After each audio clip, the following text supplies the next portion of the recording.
The floor is yours. Ladies, put a red, a green if you think it does matter, a red if you think it doesn't matter. Does body count matter? Does a woman's body count matter before she gets married to a man? Does it have any direct correlation to happiness in the relationship? Put a red if you think it does. Red if you think it doesn't, and green if you think it does. Michael, you have to remind him to put it up high. Put it up high so we can all see it. Got it. Okay, cool. So we've got about 50-50 situation. We have it doesn't count. So yes, yes, no, no. Cool. No. All right, so for those of you who said yes, can you keep your red ones up? The green ones, you guys can put it down. If I were to do a study and I were to look at women who cheat in a relationship and women who don't cheat in a relationship, and I was looking at previous sexual partners, would I find more sexual partners in women who did cheat in a relationship or women who didn't cheat in a relationship? What do you guys think? Did. Who did? No, you three. You four. Would I find more sexual partners in women who did cheat in a marriage or women who didn't? No, I think they probably got it all out of their system. They don't need to cheat. Right. So you're saying I should find the same number of sexual partners in women who did cheat and women who didn't cheat before they got married. Is that correct? I mean, are you really going to ask them? Like, does it matter? I think that's weird. If you're going to bring an Excel sheet to a relationship, that's weird. Maybe someone got it all out of it. No, I'm not asking anything. I'm asking. At 30, they're different. We do a survey with thousands of people, and when we do the survey, we ask women, you women who cheated, how many sexual partners do you have? And you women who didn't cheat, how many sexual partners do you have? When I do this survey, am I going to find out that women who have cheated, are they going to have more sexual partners before they were married or fewer? How the fuck do we know? I've never cheated. Because you can do a survey. That's how you know. I've never cheated. I don't know. I never did the survey. I think high mileage should be with high mileage.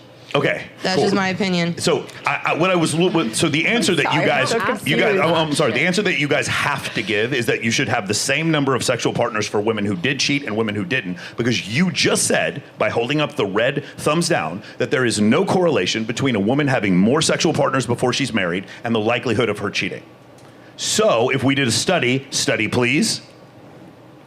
Okay. What we should find is that we should find the same number of I mean, it doesn't. Hold on. I love the fact. Michael. It's Michael's time to speak. No. My favorite part is it's all circumstantial, and you don't care about studies, and I haven't even pulled up the study yet. Maybe the study agrees with you. You don't know. But the answer is, but here's the thing: women who have cheated in a marriage have 230% more sexual partners before they're married than women who don't cheat in a marriage. So there is now data showing a scientific correlation between high body count and a likelihood of a woman cheating in a relationship. Now the data is over. The question that you've had on here before, that's a fun question to ask, we don't have to ask anymore. Does body count matter? The answer is yes. Let's show the data real quick. I would assume that they wouldn't show your work. They had enough sex. Michael, would you be a professor and stand up and should point to something? So the main thing I want you to look at here is total male sexual partners ever cheated, no and yes, and you go right there. The mean for women who did not cheat, it was 3.87, and for women who did cheat, it was 8.93. That is 2.5. That's 2.3 times as much. If you read on the bottom, the average number of male sexual partners for married women who cheated on their husbands was 2.3 times higher than those who did not cheat. An independent test found that the difference means between the two groups was statistically significant.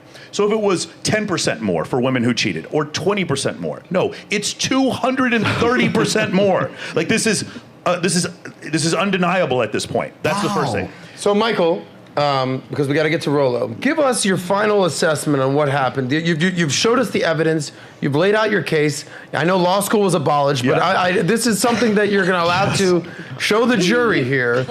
Present your evidence and let them know where they should do and how they should implement this information to their life. If you guys want to sleep with hundreds of men, that's not the issue. That's not the problem we're saying. But what we are saying is there may be some correlation between a woman who either wants to have sex with a lot of men, not being successful in a marriage, or a woman having sex with a lot of men causing different neurological changes or endocrine changes that cause her to not be able to function in a marriage. And so good advice might be, according to this data, to not have a ton of sexual partners before you get married, and for men to not marry a woman with a lot of sexual partners. This is not the only data that's done this. This is just one that was done in 2021.